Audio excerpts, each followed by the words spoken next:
اللہ من الشیطان الرجیم بسم اللہ الرحمن الرحیم نحمدہ ونصلی ونسلم علی رسولہ الکریم اما بعد فاعوذ باللہ من الشیطان الرجیم بسم اللہ الرحمن الرحیم ان اللہ وملائکتہ یصلون علی النبی یا ایھا الذین آمنوا صلوا علیہ وسلموا تسلیما اللہم صل علی سیدنا و مولانا محمد وعلی آل سیدنا و مولانا محمد وبارک وسلم وصلی علیہ۔ کوئی زبان خاموش نہ رہے، ایک مرتبہ سارے پڑھیے الصلاۃ والسلام علیک یا سیدی یا رسول اللہ وعلی آلک و اصحابک یا سیدی یا حبیب اللہ۔ خاک مجھ میں کمال رکھا ہے، خاک مجھ میں کمال رکھا ہے، مصطفیٰ نے سنبھال رکھا ہے، اور ڈال کر میرے عیبوں پہ پردہ مجھ کو اچھوں میں ڈال رکھا ہے۔ آقا یہ غلام تو کب کا مر گیا ہوتا، تیرے ٹکڑوں نے پال رکھا ہے۔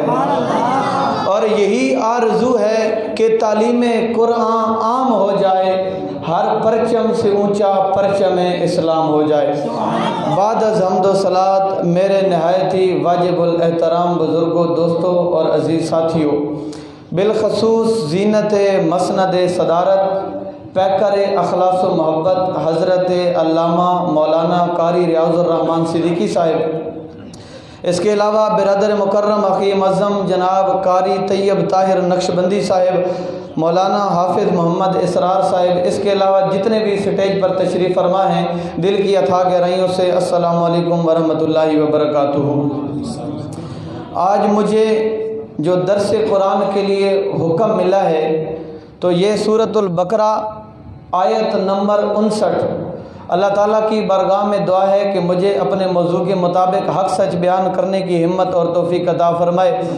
حضرت صاحب کی موجودگی میں میرا اتنا علم تو نہیں ہے کہ میں ان کی موجودگی میں کچھ آپ کو درس دے سکوں، لیکن میں تو صرف اتنا ہی کہوں گا کہ میرے دامن میں کانٹوں کے سوا کچھ بھی نہیں، میرے دامن میں کانٹوں کے سوا کچھ بھی نہیں، مگر تم تو پھولوں کے خریدار نظر آتے ہو۔ بلا تاخیر فبدل الذین ظلموا قولا غیر الذی قیل لہم، ظلم کیا ان لوگوں نے جنہوں نے بات کو بدل دیا اس بات کے ساتھ جو ان کو نہیں کہی گئی تھی۔ اب یہ بات سمجھنے کے لیے اس سے پچھلی آیت کی طرف جاننا انتہائی ضروری ہے کہ بنی اسرائیل کے لوگوں کو کون سی بات کہی گئی تھی، پھر انہوں نے اس کو بدل دیا۔ تو بنی اسرائیل کے جو لوگ تھے انہوں نے ایک شہر کو فتح کیا۔ جب انہوں نے شہر کو فتح کیا، اللہ تعالیٰ نے ان کی طرف یہ حکم نازل فرمایا کہ تم اس شہر میں داخل ہو رہے ہو جس شہر کو تم نے فتح کیا ہے، تو شہر کے اندر فاتحانہ انداز میں داخل نہیں ہونا، غرور اور تکبر کر کے داخل نہیں ہونا، بلکہ اللہ تعالیٰ نے ان کو فرمایا وَادْخُلُوا الْبَابَ سُجَّدًا، کہ اس شہر کے دروازوں میں جب تم داخل ہوگے تو تم سروں کو جھکا کر داخل ہونا۔ لیکن وہ سر جھکا کر داخل نہ ہوئے، بلکہ انہوں نے غرور کیا، تکبر کیا اور فاتحانہ انداز میں اس شہر میں داخل ہوئے۔ اور جب کوئی فوج کسی شہر کو فتح کرتی ہے، فتح کرنے کے بعد جب وہ اس میں داخل ہوتے ہیں تو یہ نہیں دیکھتے کہ ان کے سامنے بچے ہیں، ان کو بھی قتل کر دیتے ہیں۔ یہ نہیں دیکھتے کہ ان کے سامنے بے قصور اور بوڑھے لوگ موجود ہیں، وہ ان کو بھی قتل کر دیتے ہیں۔ تو ان لوگوں کو اللہ نے فرمایا تھا کہ فاتحانہ انداز میں اور غرور و تکبر کے انداز میں تم نے داخل نہیں ہونا، بلکہ وَادْخُلُوا الْبَابَ سُجَّدًا، اس شہر کے دروازوں میں تم نے سر جھکا کر داخل ہونا ہے۔ لیکن انہوں نے اس بات پر عمل نہیں کیا۔ فَبَدَّلَ الَّذِينَ، انہوں نے اس بات کو بدل دیا، بدل دینے کے ساتھ انہوں نے ظلم کیا۔ اب جب انہوں نے ظلم کیا تو ظلم کرنے کے بدلے میں اللہ تعالیٰ نے کیا فرمایا فَأَنزَلْنَا عَلَى الَّذِينَ ظَلَمُوا رِجْزًا، کہ وہ لوگ جنہوں نے ظلم کیا ہم نے ان پر عذاب نازل کر دیا۔ آگے فرمایا من السماء بما كانوا يفسقون، ان پر آسمان کی طرف سے جو عذاب نازل ہوا، بما كانوا يفسقون، یہ اس وجہ سے تھا جو انہوں نے گناہ کیا، جو انہوں نے فسق کیا۔ اب ہم نے دیکھنا ہے کہ ان لوگوں پر عذاب کون سا نازل ہوا۔ تو عذاب کے لیے ہم ایک اور صورت کا سہارا لیں گے جس کے اندر اللہ تعالیٰ نے فرمایا، اب ان کا عذاب کا ذکر ہے۔ فَأَرْسَلْنَا عَلَيْهِمُ الطُّوفَانَ، سب سے پہلا عذاب جو بنی اسرائیل پر آیا، فَأَرْسَلْنَا عَلَيْهِمُ الطُّوفَانَ، ہم نے ان پر طوفان بھیجا۔ اور طوفان سے مراد آپ کو پتہ ہے کہ بارش آتی ہے، اس کے بعد بہت زیادہ پانی ہو جاتا ہے اور وہ مکانوں کو بہا کر لے جاتا ہے، فصلوں کو تباہ کر کے لے جاتا ہے۔ تو یہ وہ پہلا عذاب تھا جو بنی اسرائیل کے ان لوگوں پر آیا جنہوں نے غرور کیا۔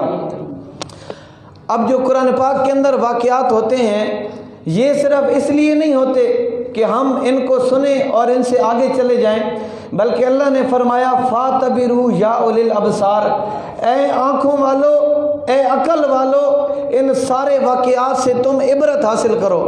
تو اب بنی اسرائیل پر عذاب کیوں آیا؟ کیونکہ انہوں نے ظلم کیا، انہوں نے غرور اور تکبر کیا۔ تو اپنی طرف بھی دیکھیں، اگر ہم غرور و تکبر کرنے والے ہوں، ہم ظلم کرنے والے ہوں، تو ہمیں اللہ کے عذاب سے کوئی نہیں بچا سکتا۔ تو پہلا عذاب فَأَرْسَلْنَا عَلَيْهِمُ الطُّوفَانَ، ان پر پہلا عذاب آیا طوفان کا۔ آگے فرمایا وَالْجَرَادَ، اور ان پر ٹڈی دل کا حملہ ہو گیا۔ ٹڈی دل ایک ایسا پرندہ ہے یا حشرات الارض میں سے اس کو سمجھ لیں کہ کسی بھی فصل پر بیٹھ جاتے ہیں تو اس کا سبزہ نہیں چھوڑتے۔ اب کیکر جو درخت ہے یہ اتنا سخت ہوتا ہے، لیکن جو ٹڈی کے جو حشرات ہیں وہ جب کیکر پر بیٹھ جاتے ہیں تو اس کے پتے بھی سارے کھا جاتے ہیں۔ تو یہ وہ دوسرا عذاب تھا جو بنی اسرائیل پر آیا، یعنی سب سے پہلے طوفان آیا، طوفان سب کچھ بہا کر لے گیا، جو کچھ بچ گیا وہ سارے کا سارا ٹڈی دل نے ختم کر دیا۔ آگے تیسرا عذاب والکمل، اور ان کے جو رہنے والے لوگ تھے ان کو جوئیں پڑ گئی تھیں۔ احباب ذی وقار، جوئیں جو ہیں یہ بھی اللہ تعالیٰ کی طرف سے ایک عذاب ہے۔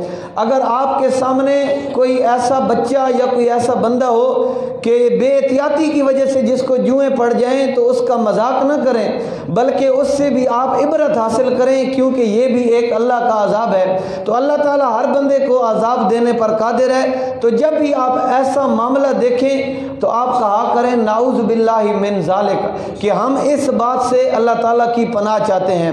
تو تیسرا عذاب تھا کہ ان لوگوں کو جوئیں پڑ گئی تھیں۔ آگے چوتھا عذاب والضفادع، اور ہر طرف مینڈک ہی مینڈک ہو گئے تھے، ڈڈو ہو گئے تھے ہر طرف، اور وہ جو لوگ تھے وہ نہ اچھے طریقے سے کھا پی سکتے تھے، ان کے کھانے میں بھی ڈڈو آ جاتے تھے۔ تو یہ اللہ تعالیٰ کی طرف سے ان پر چوتھا عذاب تھا۔ اور پانچواں عذاب والدم، اللہ تعالیٰ نے ان پر خون نازل فرمایا۔ تو خون کے بارے میں دو روایات ہیں۔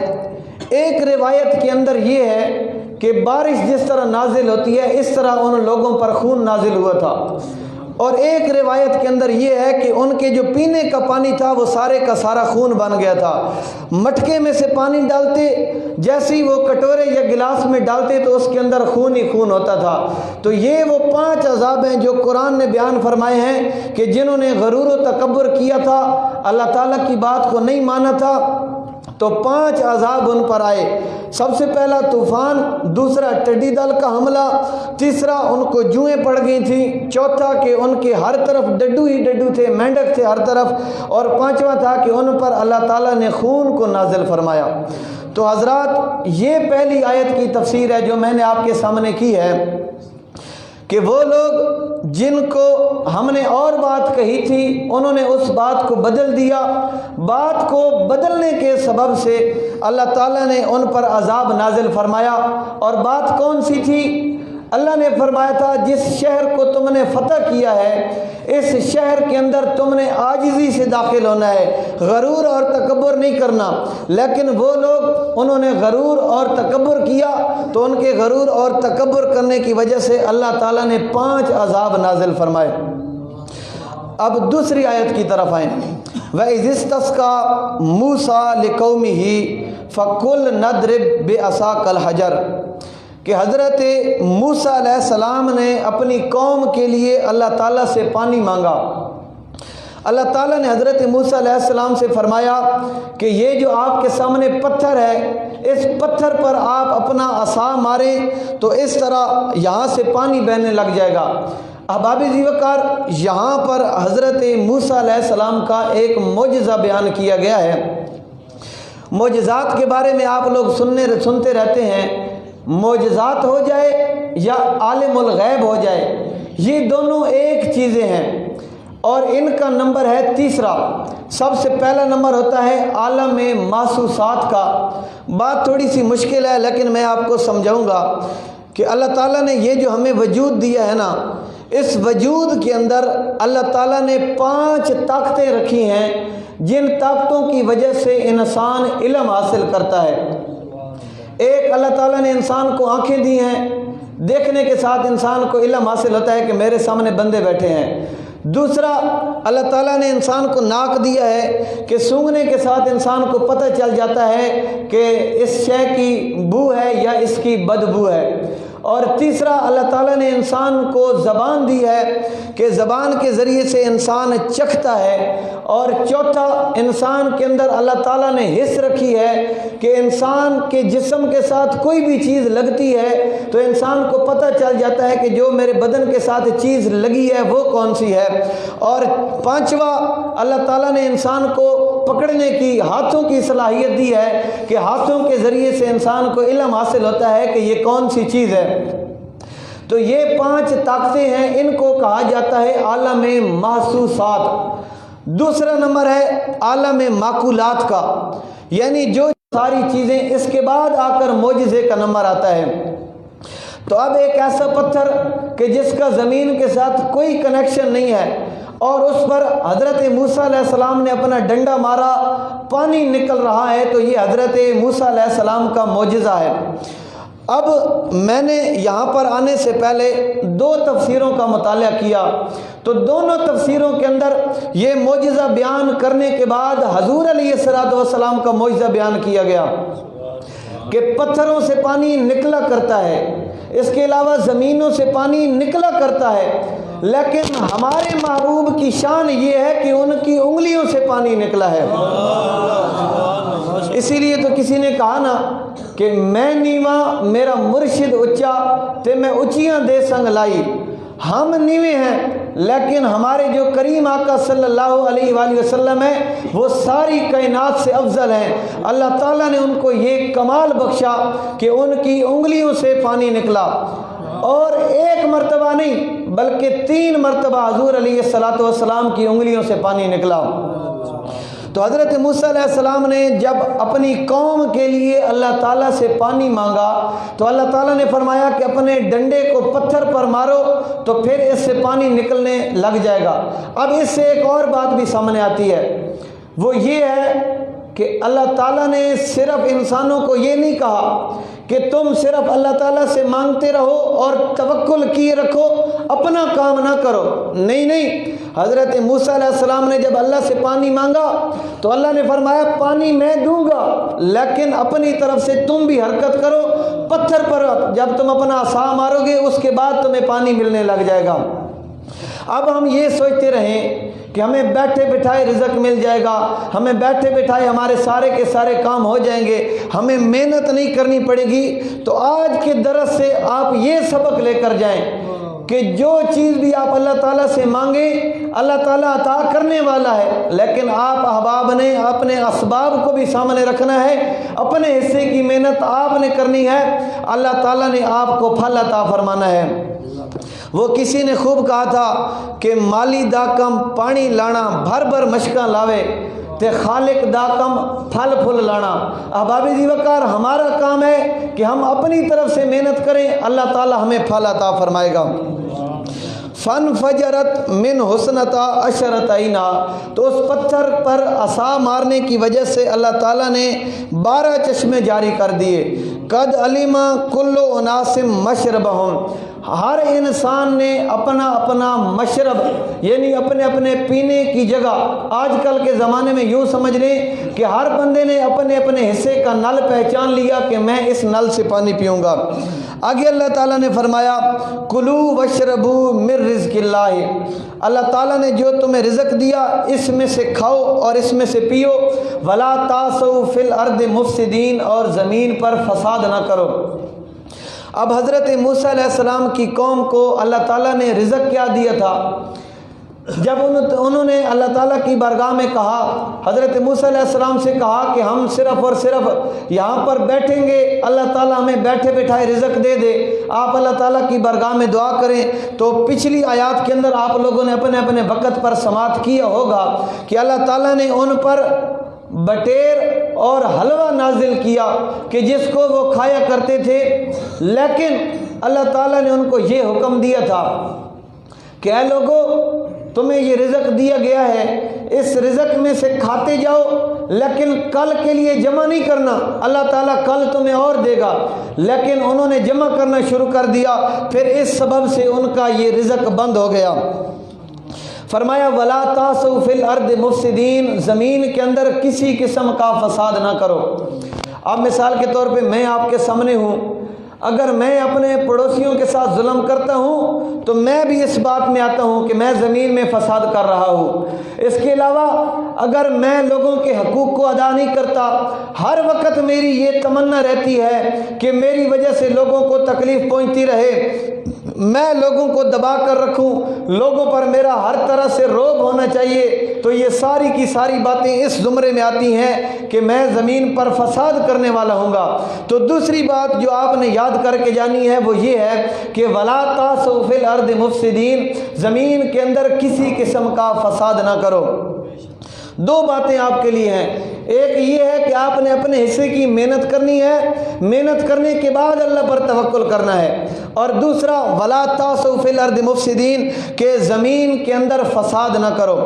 اگلی آیت سماعت فرمائیے وَإِذْ قُلْتُمْ يَا مُوسَىٰ لَن نَّصْبِرَ عَلَىٰ طَعَامٍ وَاحِدٍ، کہ اے لوگو، اے بنی اسرائیل کے لوگو، جب تم نے حضرت موسیٰ علیہ السلام سے کہا تھا کہ اے موسیٰ ہم ایک قسم کے کھانے پر صبر نہیں کر سکتے، بلکہ صبح اور ہونا چاہیے، شام کو اور ہونا چاہیے، دوسرے دن اور ہونا چاہیے، یہ اللہ تعالیٰ ان کو یاد کروا رہا ہے کہ تم لوگوں نے حضرت موسیٰ علیہ السلام سے کہا تھا کہ اے موسیٰ ہم ایک قسم کے کھانے پر صبر نہیں کر سکتے، فَادْعُ لَنَا رَبَّكَ يُخْرِجْ لَنَا، آپ اللہ تعالیٰ کی بارگاہ میں یہ دعا کیجئے کہ ہمارے لیے اور رزق کو نکالے، اور رزق کون سا ہونا چاہیے؟ مما تنبت الارض، ایسا ہونا چاہیے جو کہ زمین سے اگنے والا ہو۔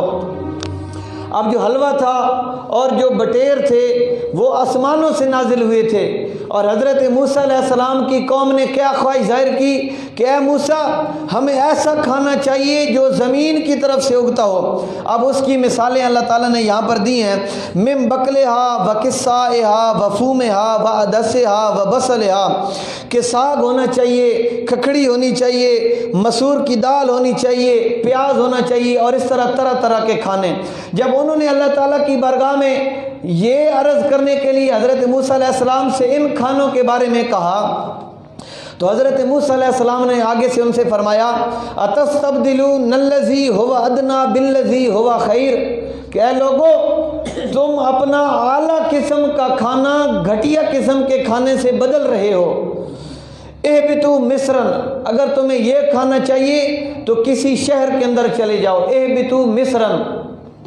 یہاں پر درس نظامی کے طلباء کے لیے میں ایک بات کرنا چاہتا ہوں کہ مصرن کا جو کلمہ ہے ویسے تو یہ غیر منصرف ہوتا ہے، اس کے آخر میں زیر نہیں آتی، اس کے آخر میں کسرہ اور تنوین نہیں آ سکتا، لیکن جب اس کو مزید نکرہ بنا دیا جاتا ہے تو اس کے آخر میں کسرہ اور تنوین آ جاتی ہے۔ پہلا سال جو پڑھ چکے ہیں آپ حضرات نے تسہیل النحو کے اندر ایک مثال پڑھی ہے کہ جاءنی تلخت و تلخۃ آخر، کہ ایک طلحہ پہ تنوین آ رہی ہے اور ایک پر نہیں آ رہی، یعنی اس کو مزید نکرہ بنایا جا رہا ہے۔ تو یہاں پر جو مصرن ہے یہ اتنا نکرہ ہے کہ اللہ تعالیٰ ان کو فرما رہا ہے اہبطوا مصرن، کسی شہر کے اندر چلے جاؤ، جس شہر کے اندر تمہارا دل کرتا ہے وہاں پر یہ ساری کی ساری چیزیں تمہیں مل جائیں گی۔ مثال کے طور پہ آج کل آپ لوگ بھی دیکھ لیں، پیاز ہو گیا، مسور کی دال ہو گئی، اس کے علاوہ ساگ وغیرہ ہو گیا، یہ دنیا کے ہر شہر کے اندر ملتا ہے، اور یہ صرف اب نہیں بلکہ اس زمانے میں بھی ملتا تھا۔ تو اللہ تعالیٰ نے فرمایا اہبطوا مصرن، کسی بھی شہر کے اندر چلے جاؤ، فإن لکم ما سألتم، تو جس چیز کے بارے میں تم سوال کر رہے ہو یہ سارے کا سارا تمہیں عطا کر دیا جائے گا۔ احباب ذی وقار آگے فرمایا وَضُرِبَتْ عَلَيْهِمُ الذِّلَّةُ، اللہ تعالیٰ نے ان پر ذلت، بے عزتی مسلط کر دی، وَالْمَسْكَنَةُ، اور اللہ تعالیٰ نے ان پر غربت اور محتاجی مسلط کر دی۔ تو میں نے تفاسیر کے اندر پڑھا ہے کہ آج کل اگر بندہ یہ سوچے کہ یہودی تو وہ تھے کہ جن کے بارے میں اللہ فرما رہا ہے کہ تمہارے لیے ذلت ہے اور تمہارے لیے غربت ہے، لیکن آج کل جو یہودیوں کے ملک ہیں وہ مسلمانوں کے ملک سے زیادہ امیر ہیں، تو اس کا کیا مطلب ہے؟ تو تفاسیر کے اندر لکھا ہوا ہے کہ در حقیقت جو ان کے پاس دولت ہے وہی ان کے لیے ذلت ہے، وہی ان کے لیے محتاجی ہے، کیونکہ ان کو اللہ کی بارگاہ میں واپس آنے ہی نہیں دیتی، ان کو کسی کا حق ادا کرنے ہی نہیں دیتی۔ ایک حدیث پاک یاد آ گئی ہے، حضور علیہ السلام نے اپنے صحابہ سے پوچھا کہ اے لوگو یہ بتاؤ کہ سب سے غریب بندہ کون ہے؟ تو صحابہ کرام نے اپنے اپنے اندازے سے بات کی، یا رسول اللہ جس کے پاس جائیداد نہیں ہے، جس کے پاس مال نہیں ہے۔ تو میرے مصطفیٰ کریم نے فرمایا نہیں، غریب وہ بندہ ہے کہ جس نے دنیا کے اندر اپنا اچھا وقت گزارا، نیکیاں کرتا رہا، اس کے علاوہ اپنے روزے اپنے اعمال سارے درست کرتا رہا، پھر جب وہ قیامت والے دن اللہ کی بارگاہ میں پیش ہوا، اس کے نامہ اعمال کا حساب کیا گیا، اس کی نیکیاں بڑھ گئیں، اس کے گناہ کم ہو گئے، وہ بندہ دل ہی دل میں خوش ہو گیا کہ اب میں جنت کے اندر چلا جاؤں گا۔ اللہ تعالیٰ فرمائے گا نہیں، ابھی تمہارے اللہ کے حقوق کا حساب ہوا ہے، بندوں کے حقوق ابھی تک رہتے ہیں۔ پھر دنیا دار آ جائیں گے، ایک بندہ کہے گا میں اس کا والد ہوں، یہ میرا حق ادا نہیں کرتا تھا، تو اللہ تعالیٰ بندے سے فرمائے گا کہ اپنے باپ کا حق ادا کرو۔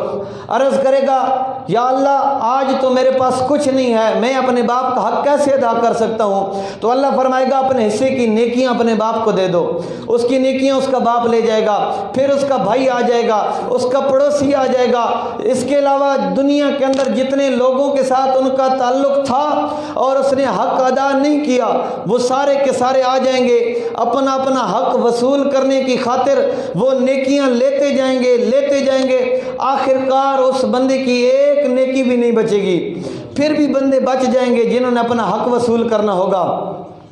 تو اللہ تعالیٰ فرمائے گا کہ ان کو بھی اپنا حق دو۔ عرض کرے گا یا اللہ نیکیاں ختم ہو گئی ہیں، کہاں سے حق ادا کروں؟ تو اللہ تعالیٰ ان بندوں کو کہے گا کہ تمہارے جو گناہ ہیں وہ گناہ تم اس کے ذمے میں ڈال دو، پھر اس کے ذمے دوسرے لوگوں کے بھی گناہ آ جائیں گے۔ در حقیقت سب سے غریب بندہ وہ ہے، یعنی نیکیاں کرنے کے باوجود بندوں کے حق ادا نہیں کرتا، تو بندوں کے حقوق ادا کرنے کے بدلے میں اس کا سارا نامہ اعمال ختم ہو جائے گا، تو وہ بندہ سب سے غریب ہوگا۔ تو حضرات اللہ تعالیٰ کے حقوق ادا کرنے کے ساتھ ساتھ بندوں کے بھی حقوق ادا کیجیے، کہ جس طرح اللہ تعالیٰ کے حقوق کے بارے میں سوال ہوگا بالکل اسی طرح بندوں کے حقوق کے بارے میں بھی سوال ہوگا۔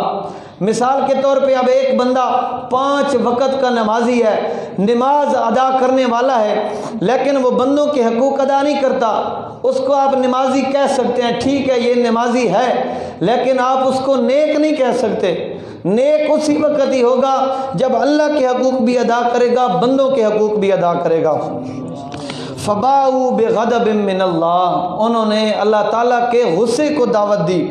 ذالک بانہم، یہ وہ لوگ ہیں کانو یکفرون بآیات اللہ، جو اللہ تعالیٰ کی آیتوں کا کفر کیا کرتے تھے، انکار کیا کرتے تھے، وَيَقْتُلُونَ النَّبِيِّينَ بِغَيْرِ الْحَقِّ، اور اللہ تعالیٰ کے نبیوں کو بغیر کسی حق کے قتل کر دیا کرتے تھے، ذَلِكَ بِمَا عَصَوْا وَكَانُوا يَعْتَدُونَ، یہ وہ لوگ ہیں جنہوں نے اللہ تعالیٰ کی نافرمانی کی اور انہوں نے حد سے تجاوز کیا۔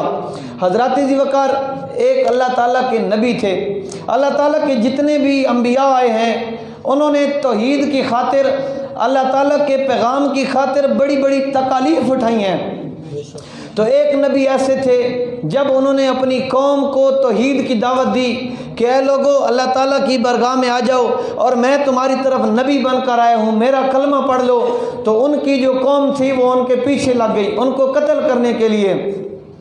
تو وہ اللہ تعالیٰ کے نبی آگے آگے دوڑتے گئے، ان کی قوم ان کے پیچھے پیچھے بھاگتی گئی، آخر کار ایک بہت بڑا درخت آ گیا۔ تو اللہ تعالیٰ کے جو انبیاء ہوتے ہیں ان کو کائنات پر اختیار ہوتا ہے، ہر قسم کا وہ اپنا اختیار استعمال کر سکتے ہیں۔ تو اللہ تعالیٰ کے اس نبی نے اس درخت کو حکم دیا کہ تم مجھے پناہ دے دو، تم چر جاؤ۔ تو درخت بہت بڑا تھا، درخت اس طرح درمیان سے دو ٹکڑے ہو گیا، اللہ تعالیٰ کے نبی اس درخت کے اندر چھپ گئے اور وہ درخت دوبارہ بند ہو گیا۔ جب وہ لوگ آئے بھاگتے بھاگتے درخت سے دوسری طرف گئے تو دیکھتے ہیں کہ نہ کوئی نشان ہے نہ اللہ کا نبی ہے، وہ کس طرف گیا؟ تو اس وقت ان کو شیطان نے کہا کہ اللہ کا نبی اس درخت میں چھپا ہوا ہے، اس درخت کو کاٹ دو۔ تو انہوں نے کہا کہ اس درخت پر تو کسی قسم کا کوئی نشان نہیں ہے۔ تو شیطان نے ان کو کہا کہ جو اللہ کے نبی ہوتے ہیں ان کو ہر چیز پر اختیار ہوتا ہے، تو یہ اس درخت کے اندر چھپے ہوئے ہیں، اس درخت کو دو ٹکڑے کر دو۔ تو انہوں نے ظالموں نے اس طرح کیا کہ اس درخت کو آرے کے ساتھ چیر دیا۔ جیسے ہی وہ درخت پر آرا چلتے چلتے اللہ کے نبی کے جسم پر پہنچا تو اس وقت اللہ کے نبی نے پکارا کہ یا اللہ میرا جسم، تو اس وقت اللہ نے فرمایا کہ میرے نام پر قربان ہو جاؤ۔ تو وہ اللہ تعالیٰ کے نبی خاموش ہو گئے، تو ان ظالموں نے اس درخت کے ساتھ ساتھ اس اللہ کے نبی کو بھی چیر کر رکھ دیا۔ تو حضرات آپ لوگ بھی اللہ تعالیٰ کی بارگاہ میں اگر توحید کے معاملات میں، رسالت کے معاملات میں آپ پر کسی قسم کی کوئی مشکلات، کوئی پریشانیاں آئیں تو انبیاء کی زندگی کو دیکھا کریں کہ انبیاء نے تو اپنی جانیں قربان کر دی ہیں، اور ہم لوگ تو انبیاء کے وارث ہیں۔ ہمیں بھی چاہیے کہ ہم اللہ تعالیٰ کی دین کے خاطر کسی قسم کی قربانی دینے سے پیچھے نہ ہٹیں۔ اللہ تعالیٰ ہم سب کو عمل کرنے کی توفیق عطا فرمائے۔ دو چیزیں جو میں نے آپ کو کہی ہیں وہ آپ نے یاد کر کے جانی ہے۔